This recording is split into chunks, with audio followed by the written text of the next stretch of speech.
धमाके को इजराइल ने बताया है आतंकी हमला। दिल्ली में इजरायली दूतावास के बाहर जो धमाका हुआ था उसको आतंकी हमला करार दिया गया है इजराइल की ओर से। एस जयशंकर ने इजराइल के विदेश मंत्री से बातचीत की है।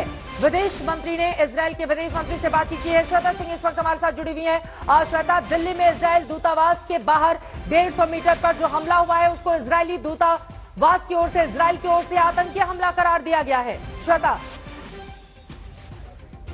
जी चित्रा, और इसी के साथ हम इस बात की पुष्टि भी कर सकते हैं कि आतंकी हमला ही है, क्योंकि दिल्ली पुलिस की तरफ से भले ही शुरुआत में यह कहा गया था कि कुछ शरारती तत्वों की तरफ से यह हो सकता है, लेकिन अब इजरायली एम्बेसी की तरफ से इस शब्द के इस्तेमाल के साथ ही यह तस्दीक हो गई है।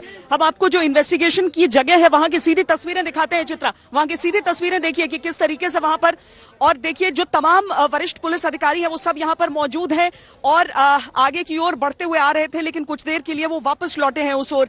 आप देखिए कि वहां पर किस तरीके से लगातार जो क्योंकि मल्टीपल एजेंसीज की यहां पर जांच होती है, इंटेलिजेंस भी मल्टीपल एजेंसीज इकट्ठा करती हैं और ये भी अलग अलग एजेंसीज की तरफ से यहां पर जांच हो रही है। यहां पर आ रहे हैं, सब सैंपल ले रहे हैं, एक दूसरे से कोऑपरेट करेंगे और उसके बाद निकलकर यहां से जो निष्कर्ष आएगा वो अपने आप में बहुत कुछ कहेगा। लेकिन देखिए यहां से अब गाड़ियों के लौटने का सिलसिला भी शुरू हो रहा है और इसीलिए थोड़े से बैरिकेड्स को अलग करने की कोशिश यहां पर हो रही है। जहां पर आप मीडिया के कैमरों का जमावड़ा देख रहे हैं वहीं से वो रास्ता निकलेगा जहां से जो पुलिस के अधिकारी हैं और अलग अलग टीमों के जो वरिष्ठ अधिकारी यहां पर पहुंचे थे वो सब यहां से निकल पाए।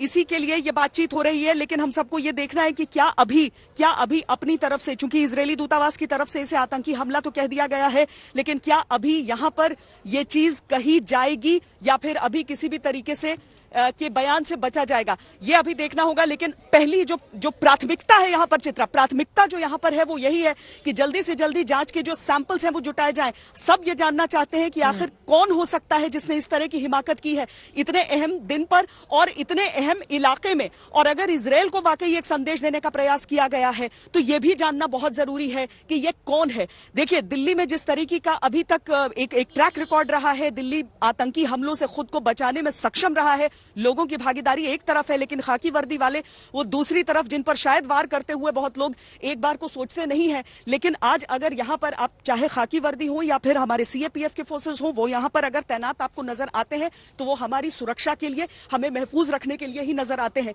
और इसीलिए बहुत जरूरी हो जाता है कि इस किरदार को जरूर देख लिया जाए। एक तरफ वो जांच तो चलेगी, लेकिन अपनी जान पर खेलते हुए भी इस तरह के इलाकों की सुरक्षा मुहैया कराना, इस तरह की इलाकों में सुरक्षा को लागू रखना, ये सब इनकी ही जिम्मेदारी हो जाती है। तो अभी जो जांच है वो अपने आज भर चल रही है। अब देखिए यहां से जल्दी ही सारे सैंपल्स को इकट्ठा करके, हालांकि ऐसा नहीं है कि इलाके को खोला जाएगा, इलाके को कॉर्डन रखा जाएगा जब तक जांच में कुछ कम से कम ठोस न मिल जाए। चित्रा।